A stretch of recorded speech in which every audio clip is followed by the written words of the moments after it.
Hello guys, Assalamualaikum warahmatullahi dan selamat datang.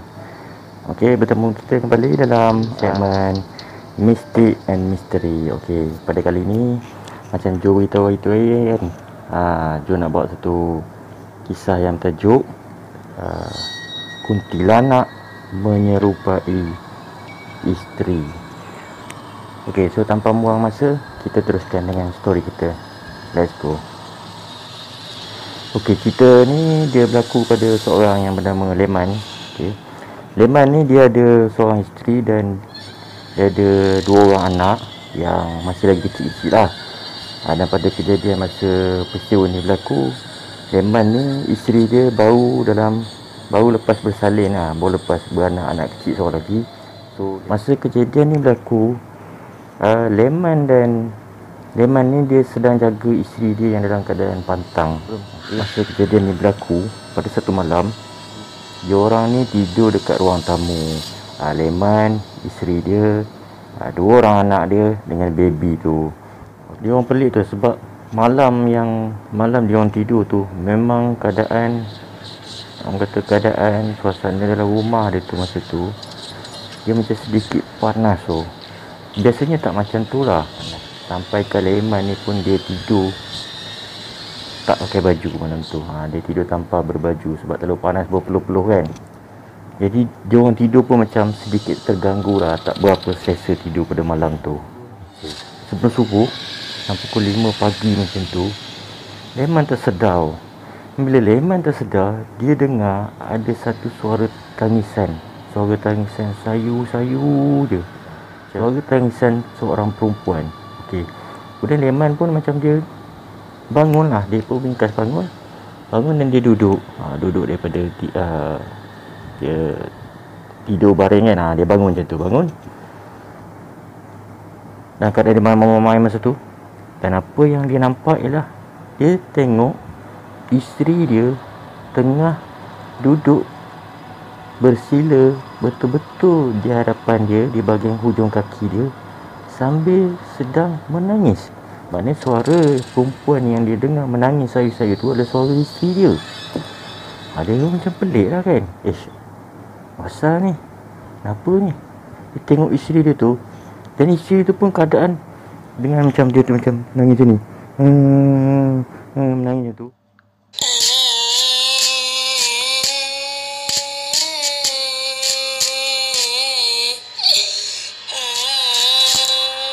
Memang pun tanya bodoh sungguh lah budak tu kan nangis je, dia tu nyanyi lah. Apa ni? Sebab awak menangis ni. Tak tidur ke? Isteri tak jawab apa-apa. Isteri teruskan menangis. Leman pun macam, kenapa ni? Leman tanya dia lagi, kenapa ni sayang? Saya ada buat salah apa-apa ke? Kalau saya ada buat salah apa-apa, beritahulah. Jangan menangis macam ni. Leman dah mula risau lah. Sebab korang tahu biasa kan, perempuan yang lepas bersalin kan, dia orang kan biasa macam ada orang kata apa, tempoh macam dipanggil tempoh emotion sickness kan, tempoh meroyan. Sebab masa ni keadaan perempuan tu dia sedikit tertekan.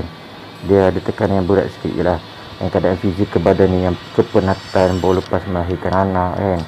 Kemudian perubahan emosi dan hormon dalaman tubuh dia. Jadi semua faktor-faktor tu memberi, orang kata, sedikit kesan lah kepada seorang perempuan yang baru lepas bersalin tu, isteri-isteri yang bersalin anak kecil kan. So Leman takut lah macam, kan bini dia ni meroyan ke apa kan, tak pasal-pasal lah. Jadi apa-apa kan, susah kan. Jadi Leman tanyalah, tapi isteri tu tak jawab. Sampai ke macam Leman pun macam dia nak pergi dekat, macam dia nak sentuh bahu isteri dia kan. Macam dia nak sentuh macam tu kan. Tapi belum sempat Leman nak pergi sentuh bahu dia, tiba-tiba bilik tidur dia yang tertutup pintu dia, bukanlah tutup penuh, tutup macam tak tutup sepenuhnya lah, ada ruang kan. Macam ada orang tolak. Macam tu. Pintu bilik dia tertolak macam tu. Kemudian apa yang Leman nampak ialah Leman nampak isteri dia sedang tidur di dalam bilik tidur waktu tu dengan baby dia yang kecil tu, baby dia yang baru lahir tu tidur di dalam bilik tidur di atas katil. Leman nampak daripada luar. Tidur lena dua-dua orang, isteri dan baby tu tidur lena. Alangkah terkejutnya Leman kan. Dia tengok keadaan tu, isteri yang sedang tidur dalam bilik tu, habis tu siapa yang menangis depan aku ni? Guys, bila dah jadi macam tu, Leman pun terus paling pada isteri dia yang sedang menangis tu kan, yang rambut kusut, yang rambut tengah terjurai tu kan. Isteri dia tengok, Leman pun tengok kat isteri tu. Kemudian tiba-tiba terus isteri yang menangis tu terus berhenti menangis senyap dan bertukar menjadi bunyi seorang yang sedang mendengus macam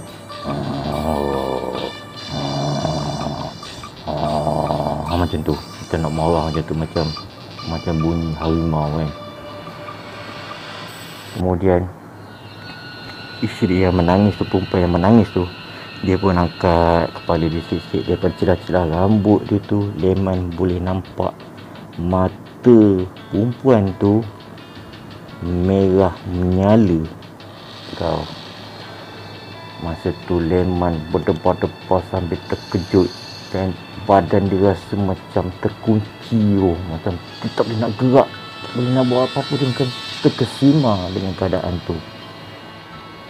Kemudian perempuan tu pula tangan dia macam ni kan, dia angkat macam ni.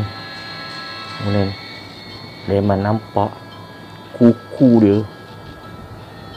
dia panjang. Bukan saja panjang, tapi kuku dia tu, Leman cakap dia nampak betul-betul pisau guys. Bukan kuku tajam, tapi memang pisau. Macam besi pisau tu kan, mata pisau tu. 5 jari ni kuku tu, mata pisau guys. Macam Freddy Krueger tu. Memang Leman cakap wallahi wabillahi watallahi, dia tak tipu langsung. Itu apa yang dia nampak. Dan masa tu baru dia sedar yang depan dia tu bukan isteri dia, tapi adalah jelmaan kuntilanak yang menyerupai isteri dia guys. Kemudian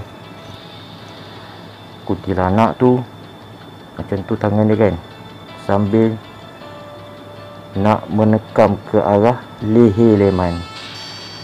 Tapi entah bagaimana, bila macam ni leher Leman kan, ni tangan dia tu kan, bila dekat nak sampai macam tu kan, kuku dia tu kan, macam lebih kurang dalam 1 inci kan.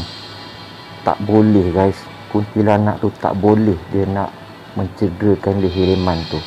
Dia cuba macam tu, macam ada, macam seolah-olah Leman tu ada pelindung, ada satu aura tenaga yang perisai dalaman yang melindungi diri dia daripada kejahatan kuntilanak tu.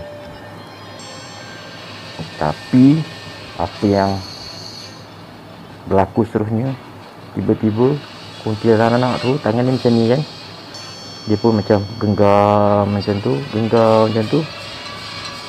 dan dia hanya ada 1 jari saja yang terjulur dengan kuku besi tu, kuku pisau tu. Dan dengan 1 jari itulah dia pergi ke arah leher Leman, dan tidak semena-mena, seolah-olah macam pisau tu macam tembus tu. Bila dia pegang 5 jari macam tu tadi, tak boleh kan, tapi bila dia buat 1 jari macam ni, boleh macam tembus dan pergi ke dada Leman. Dan dia macam toyol macam tu kat dada Leman, di sini, di bahagian dada ni, dia toyol macam tu.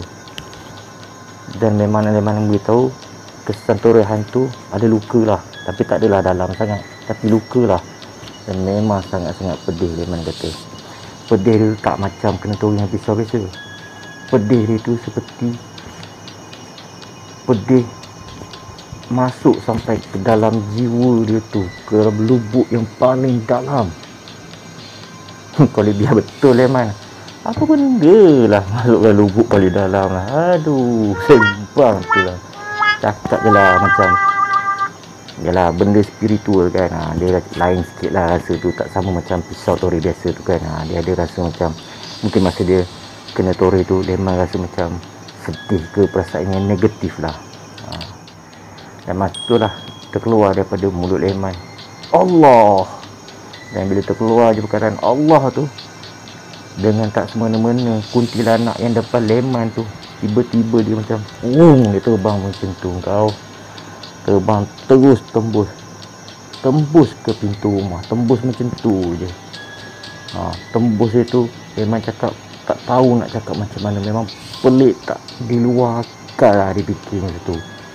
Tembus tu macam yang menyeramkan ialah Leman beritahu masa dia tembus pintu tu, yang terakhir sekali Leman nampak rambut dia yang panjang tu. Rambut dia panjang tu tembus keluar dari pintu tu. Itu saya katakan Leman, kalau aku pun memang aku terkentut lah, sebab terkejut sangat. Aku kalau terkentut biasa orang lain dia terkejut kan, aku terkentut.